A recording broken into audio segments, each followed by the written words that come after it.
Can you hear me? I have something to say.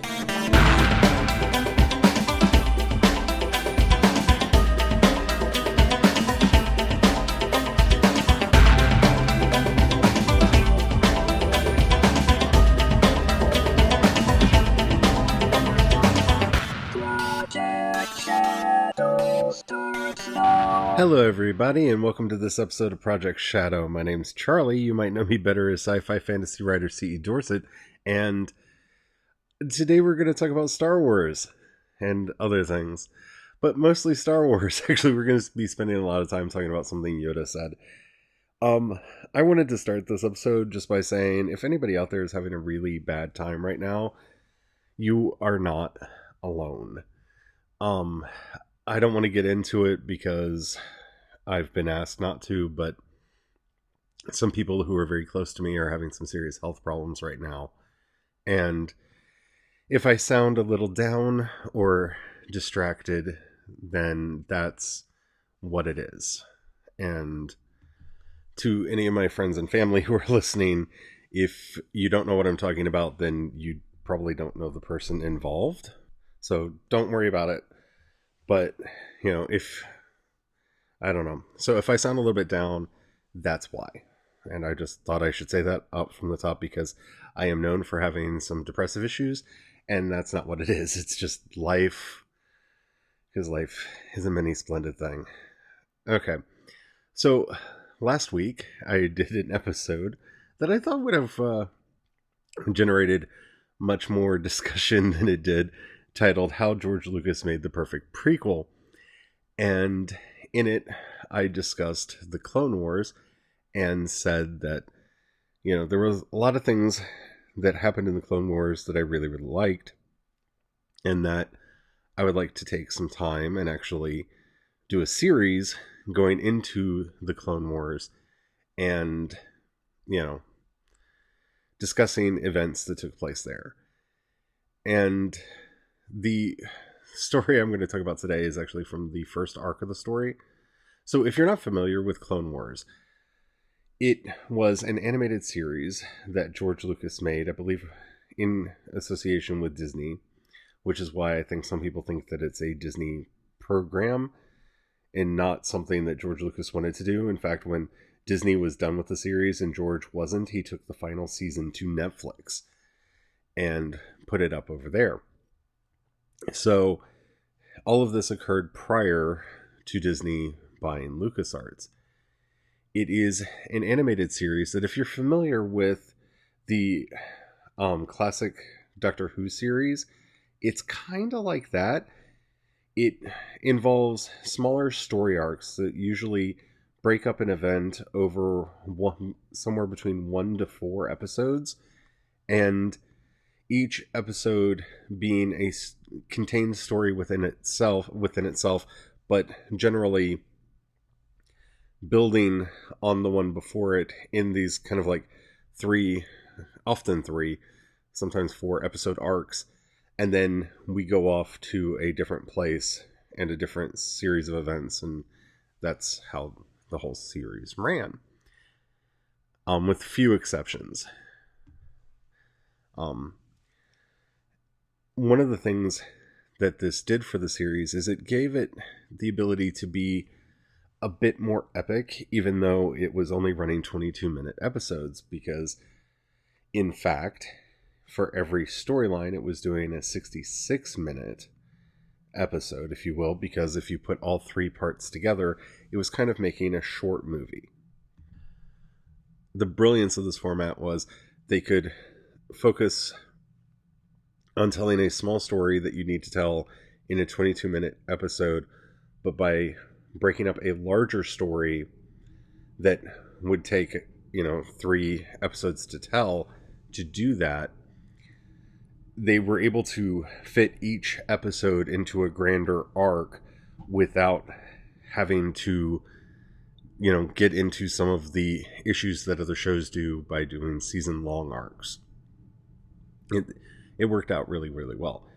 And if you are interested in watching the Clone Wars and you haven't started yet, don't worry. The bit of the episode that I actually want to talk about today is not really a spoiler. Um, okay, so in the first arc of the series, we have Yoda going to meet with the king, I believe, of the Toydarians, the race that Watto was from in the prequel series. And Asajj Ventress beats him there, and he has to basically take himself and a small contingent of clone troopers through a jungle that is just infested with the Confederacy's droid army. And it kind of turns into a bet because the Toydarians basically say to Ventress that you're telling me that the Jedi aren't worth having on my side. Well, this is basically one Jedi against your entire army. If Yoda makes it to us, then that kind of proves your point is a lie. And it's a really interesting episode. I might actually talk about more things that happen in it in a future breakdown. But one of the things that really moved me most, and what I actually want to kind of talk about on this episode, is one moment in particular. So Yoda is running around with these clone troopers, and one of them makes the offhand comment that we're all the same. And Yoda stops and says, no, take your helmets off. Take your helmets off. In the Force, you are all very different. You each have your own personality, you have your own experiences, you have differentiated from each other. So while you may all be clones and all from the same source, you are all different in the Force. And this has always been one of those moments in Star Wars that has meant a lot to me, and especially with everything that's going on in my life right now, I've been thinking about it a lot. Now, please don't check out if you think I'm going to go into some kind of mystical mumbo jumbo at this point. You know, I am a very spiritual person, but I don't even think you have to look at these words in some kind of a supernatural way for them to make sense. I don't think that that's necessary. I think you can go that way if you want to, but I don't think that it's necessary. Joseph Campbell, who I almost feel like you can't talk about Star Wars without talking about him, because he was one of George Lucas's mentors and inspired George Lucas to do the original Star Wars story. And so when you look at his own philosophy, Joseph Campbell always talked about the energies that we have in our bodies, the energies that make us who we are. And when he talked about this, he was referring to our anger, our passion, our love. You know, basically, he equated the word emotion or passion with energy. And when you start thinking about it that way, it kind of makes sense. As somebody who has a bad temper and is prone to anger, which I know surprises some people because I've worked very hard over my life to be able to control it. But you know, I have an issue getting angry a lot, and starting to conceive of that anger as an energy that's moving through me that can be channeled and focused and used for other means was actually one of the things that really helped me get over some of my issues with anger management. The same is true with my depressive experiences. Seeing that as an energy that is moving through my system and that needs to be moderated and channeled and controlled has also helped me deal with a lot of that. So I find the analogy of the energies moving through us, you know, being our emotions, being our passions, being those things that sometimes just well up inside of you out of nowhere. Sorrow Sorrow is almost an easy one to see this way because I think a lot of us have had that experience. And if you haven't, count yourself very fortunate where you just feel it building and building and building until almost like a circuit breaker pops and you just start sobbing.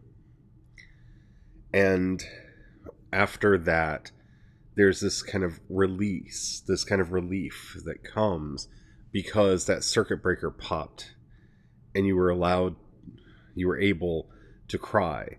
And there are times when that sorrow is just so overwhelming that you just want to and you can't.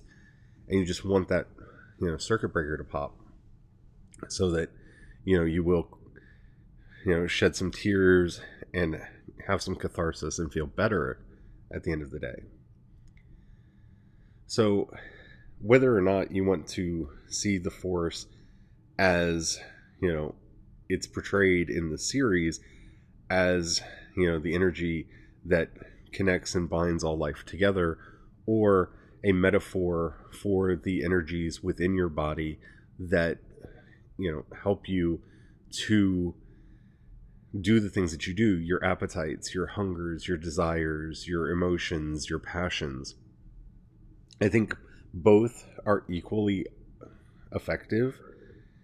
And I don't think that you can look, even if you're the kind of person that would look at the Force as something that actually exists, right? Some kind of energy that ties us all together. I don't think that that idea really matters if you're not simultaneously looking at those energies, those powers, those desires, those appetites, those passions as elements or types of energy moving through you that can be, moved around for better or for worse. And sometimes they can get the better of you.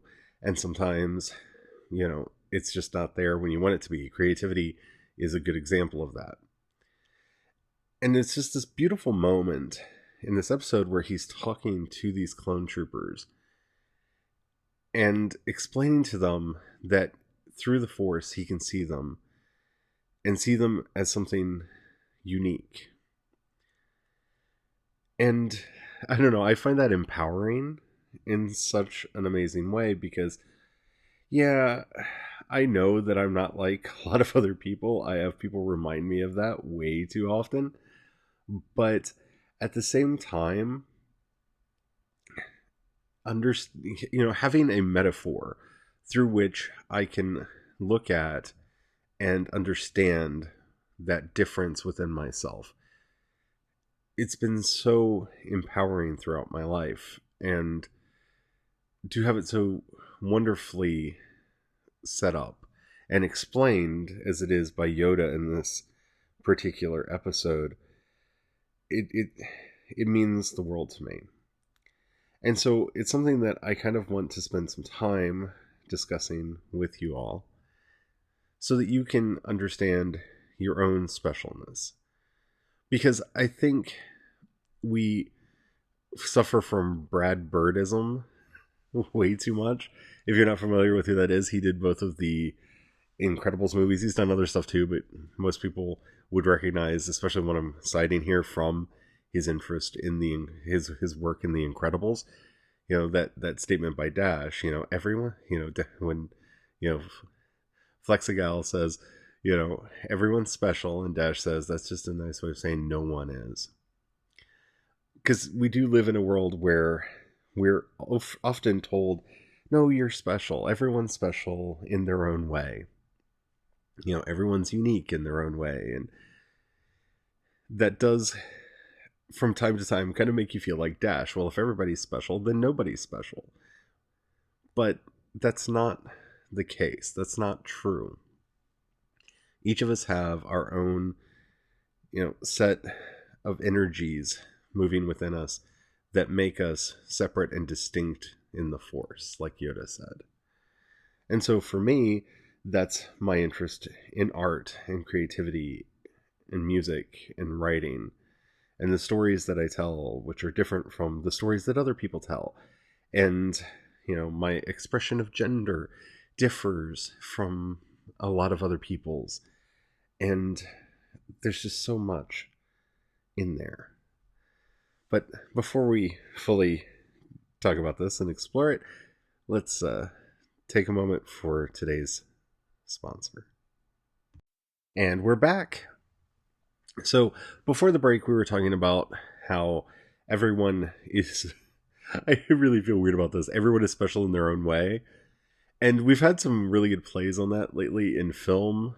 I think the best one being the Lego movie with the Kraggle and the special who will be able to stop the Kraggle. And, you know, this it's a hard topic to talk about, even for me, because it sounds so saccharine sweet and it sounds so cliche. And it's hard, even for me, who, like I said, I really want to talk about this, to not feel like I'm blowing smoke up your skirt. But that's not what I'm doing. Everyone has something.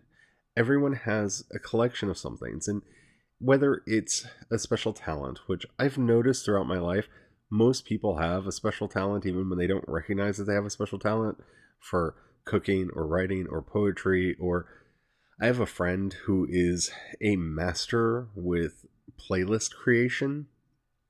Like, they can read a room. Like, they're a natural born DJ. They can read a room and know the perfect song to put on at the moment, and the song after that, to, keep everyone in a good place so that they are all having fun.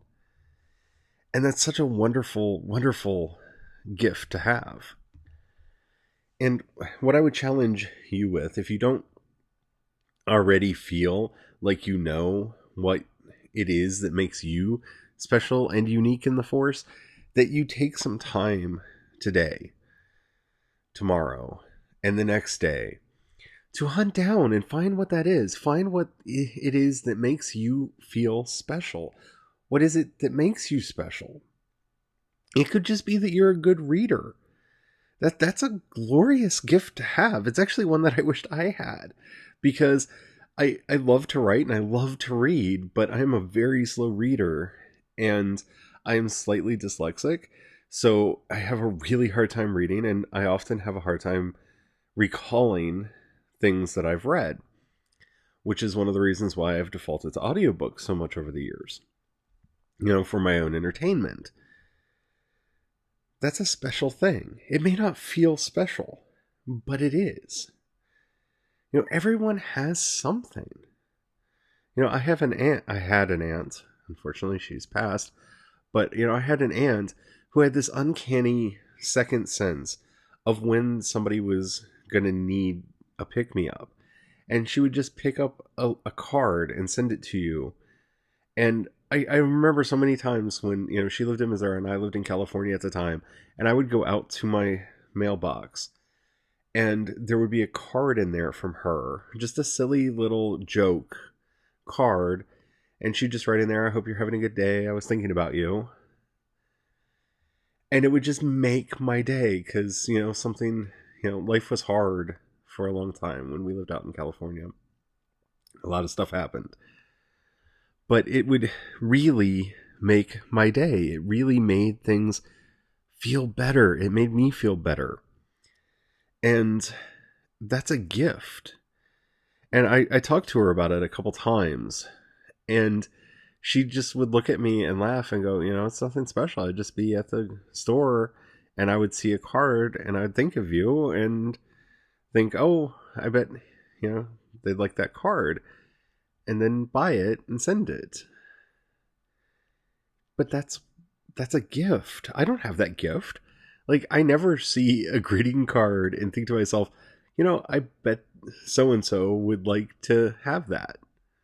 That's not something that I do. That's not something natural to me. And it was so natural to her that she didn't realize how special it was.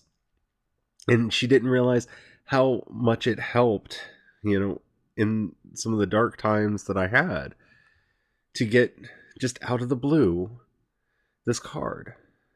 Just out of the blue, it would just arrive. That's a special, special kind of gift.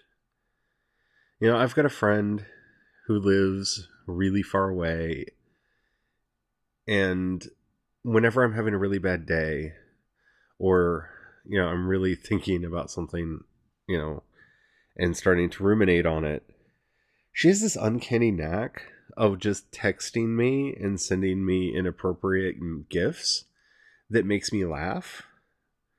And she has no reason to know because, as you all know, I'm not the best at being on social media. So it's not like I'm sending out signals that, it's coming on. The dark times are here, because, I'm not the best at communicating through social media. But she knows anyway, and she just contacts me out the blue. That's a gift. You could be a writer, you could be an actor, you could be a singer. I know some people whose voices just light up a room. I know some people whose smiles light up a room. It doesn't have to be a grand thing. And it could be something that to you feels so small, so simple, so insignificant that you want to write off. But when you look and see how you're actually affecting the lives of the people around you, that could be the most beautiful thing in the universe. That could be the most wonderful thing in the universe. We are all unique in the Force. There's something about us, each and every one of us, that makes us different, that makes us special.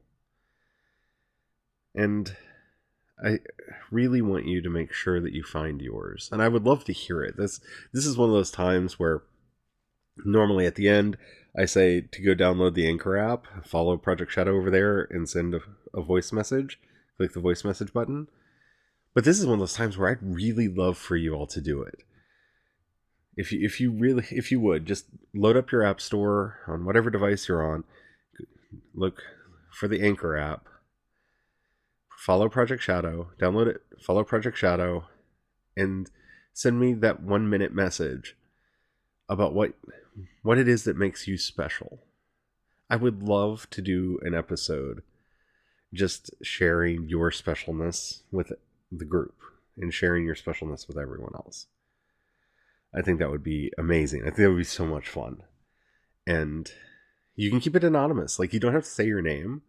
And trust me, we're a small community, but we're spread out throughout the world. So I don't think you have to worry about people recognizing your voice if you want to be anonymous. You could just, call in and tell me what it is. I think that would be amazing. So if you have the moment to do it, please do that. I think that would help so many other people out. Because, I'm reluctant to talk about the things that I think make me special. And a lot of that comes from the fact that I am kind of the group mom for a lot of people. I take care of people, and when they're having a bad time, they come to me and I listen to their problems. And if I have advice, I give it. But a lot of times I just listen. And I'm one of those people that I don't see that as special, but I'm told by others that it is. And so I have to accept that about myself. And you might have to learn to accept it about yourself too. I think one of the weirdest things that's happened in our culture, that even though we've kind of gotten to a place where we're always talking about how everyone is special and everybody's unique and everybody has a talent that makes them special. I think we talk about it so much that it doesn't sink in. It's one of those ideas that's so ubiquitous that you just kind of accept it. Okay, yeah, everybody's special in their own way. And that's it. That's as far as the idea goes. And you don't stop to think about it. And you don't take that time to figure out how you are, you yourself are special. Because I think that's really important for your own self-esteem and for your own sense of self-worth. Because I've known people that I've had to really get to see what it is about them that is special and unique and wonderful in this world, so that they could understand that they have value. They have intrinsic value, and you have value even if you don't share it. But you have so much more when you do. That's why, if you're a writer, you should write. You should put it up on Wattpad or put it up on your own blog or what have you. Wherever you can put it out there, put it out there. Let people read it because it might help someone. It might make somebody's day. You never know. You should share it. Same with your poetry. If you're a poet or if you're a singer or if you just like lip syncing to music videos. I mean, think about how many people are making others happy just by doing silly lip syncs on, what is it, TikTok now? It doesn't take some grand, amazing, outpaced thing. It doesn't have to be the biggest, most important thing in the universe to matter to someone. I was watching Trigger Warning by Killer Mike over the weekend, and there's an episode where he goes to a school, and I'm not going to talk about that episode too much because it is not safe for work. A lot of that show is not safe for work. But he's talking to kids, and his point is that kids think unrealistically because he's talking to these kids, and they're all like, I'm going to be the scientist who cures cancer, and I'm going to go to space, and I'm going to be president. And yes, big dreams are important, and I disagree with Killer Mike that you should tell kids you're never going to amount to anything. But I think we need to teach not only our kids but ourselves that importance and specialness don't correlate to big grand things. Not everybody is going to go to space until Star Trek is real, right? So you can be special without being an astronaut. I wanted to be an astronaut when I was a kid, and then I got over 5'6", and I don't know how it is now, but back then you couldn't be an astronaut if you were over 5'6", and I was heartbroken for a very long time, but I got over it. But that's not what would have made me special. Like, even if I had become an astronaut, that's not what would have made me special, because that's just a thing. That's one thing. That's part of what makes someone special. Like, when I think of a musician like Curly, who I absolutely love, and she's got a new album coming out, and the first 2 singles off of it are amazing. Definitely go check her out if you are not familiar with her music. Kerli. She's from Estonia. Check out her entire back catalog. She's amazing. I've been a huge fan for a very long time, and I'm so excited for the new album. But it's not just that her music's good. It's not just that she's got a great singing voice. It's not that just that, she's very attractive and has a wonderful way with doing artistic music videos, and her music videos are phenomenal. It's the kind of person that she is. And like people like her and Lizzo and others that I just absolutely adore, the thing that makes them special, yeah, they can sing really well. Yes, they're beautiful people physically. But that's not what makes them special. It's that they have a good heart.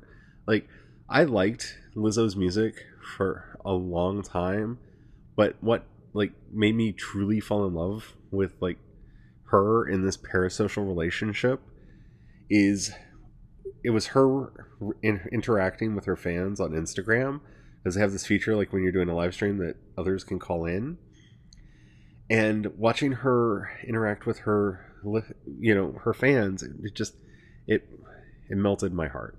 And the same thing's true with Curly. Like, Curly has really been there for her moon babies, which is what she calls her fans, and has shared so much that had to be so painful for her to share in hopes that it would make other people's lives better. And it's that connection that really matters. So I know this has been kind of different for a kind of episode that I would normally do on this channel, on the show. If you like it, please let me know, because I'm not always going to do like self-help motivational speeches like today, but if you want to talk about more philosophical issues and stuff, I would love to do that. But I really want to hear from you. Especially, I want to hear what makes you special. Please do those call-ins. Please, please, please, please, please. I really want to hear them. If you've enjoyed this show, please rate either the podcast or the episode in whatever podcatcher you're listening on, especially if you listen on Apple Podcasts. That really does help out a lot. That tells the algorithm to share the podcast with more people. If you'd like to join the project and help us to get the message out to more people and grow the community and get me to some more conventions, in the show notes, click the community support link, the support on Anchor, and join up. The $1, $5, $10 levels, that money helps out a lot. If you don't have the money, and that's okay, I thoroughly understand that. Trust me, I've been broke most of my life. If you don't have the money, that's fine. Please, though, if you know of anybody who you think might enjoy this podcast, please share it with them. That would also help out tremendously. And I hope this episode was a help to somebody. I just really felt like this is what I needed to talk about today, and I don't know. I hope it helped. So until next time. Oh, if you want to follow me on social media, I'm C.E. Dorset on social media. You can find links to all that over at projectshadow.com. And until next time, don't forget, have the fun. Bye.